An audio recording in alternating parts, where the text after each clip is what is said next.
যে জল ঢালা হচ্ছে শিবের মাথায় পূর্ণ লাভের আশায়, সেই জলেই পা মারিয়ে চলে যাচ্ছে সকলেই।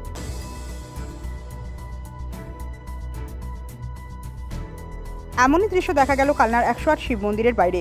ভক্তরা যে জল ঢালছে শিবের মাথায়, সেই জল পা দিয়ে মারিয়ে যাচ্ছে নিজেরই অজান্তেই। কেউ আবার সেই জলের ওপর দাঁড়িয়েই ভাজছে জিলিপি, কেউ বা আবার বিক্রি করছেন ঝালমুড়ি।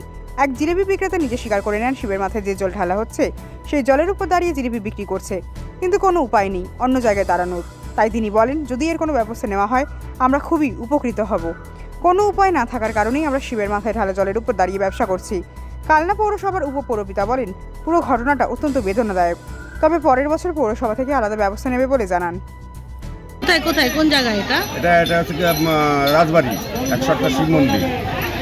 আচ্ছা, আপনি কিসের উপর দাঁড়িয়ে আছেন দেখেছেন? হ্যাঁ, কিসের উপর দাঁড়িয়ে আছেন? আমি ওই বাবার মাথার জলের উপর দাঁড়িয়েছি। কিসের উপর দাঁড়িয়ে আছেন? বাবার মাথার জলের উপর।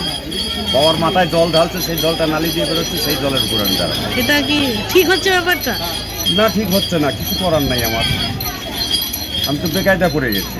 কি হলে ভালো হতো মনে হচ্ছে? এখানে একটু উঁচু হলে ভালো হতো, জলটা অন্য জায়গাতে চলে যেত খালি কাটলে। দাঁড়িয়ে আছেন তাহলে কিসের উপর? এটা কি ছিল সেটা বলুন। জল ছিল, গঙ্গার জল দিয়ে। মানে কি কোথা, জলটা কোথা থেকে আসছে? জলটা কোথা? এখান থেকে আসতো। আচ্ছা, তো আপনার বাড়ি কোথায়? এই তো মুন্ডাপাড়া। তো এইখানটা কি হলে সুবিধাটা হতো? খালিতে যাইনি, ওখানটা চটি করে চলে এসেছি।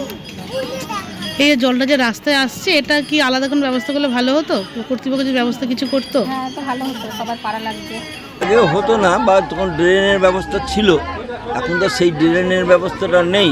তা এখন বর্তমানে হয় আর্কোলজিক্যাল সার্ভে অফ ইন্ডিয়াকে কিংবা কালনা মিউনিসিপ্যালিটিকে এটা একটা ড্রেনের ব্যবস্থা করে দিতে হবে।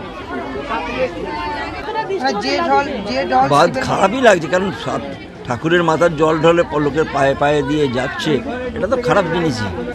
যাতে ভালো মানে সুষ্ঠুভাবে হয় সেটাই ব্যবস্থা করা ভালো। এটা আমরা উভয় সংকটের মধ্যে পড়েছি। আর যাই হোক, আপনাদের মাধ্যমে এই বিষয়টা আমাদের দৃষ্টিগোচর হলো। বিষয়টা আমরা এই বিষয়টা পরবর্তীকালে কিভাবে এটা এড়িয়ে যাওয়া যায় সেটা আমরা দেখব, বা কী সুব্যবস্থা করা যায়। ওখানে যে দোকানদারগুলো হয়েছে, এই উৎসবের সময় মানুষের একটু রুটি রুজি হয় কিছুটা, সেই জন্য আমরা অতটা একটুখানি এড়িয়ে যাই বিষয়টা গেছিলাম। কিন্তু শিবের মাথার জল তারা মারিয়ে ওখানে ব্যবসা করবে, এই বিষয়টাও আমাদের একটুখানি দেখতে হবে যাতে না এই ঘটনাটা ঘটে। 108 শিব মন্দিরের চারিদিকে একটা কিন্তু ছোট পরীক্ষা ছিল, যাতে ওই জলটা মানুষের রাস্তায় যাতে না আসতে পারে, কিন্তু পরবর্তীকালে ওটা রাস্তা হওয়ার ফলে পরীক্ষাটা বন্ধ হয়ে গেছে। যেহেতু আপনাদের মাধ্যমে এই বিষয়টা নজরে এলো, আগামী দিনে এই বিষয়টা আমরা খুব গুরুত্ব সহকারে বিষয়টা আমরা দেখছি, যাতে যথাযথ ব্যবস্থা যাতে নেওয়া যায়।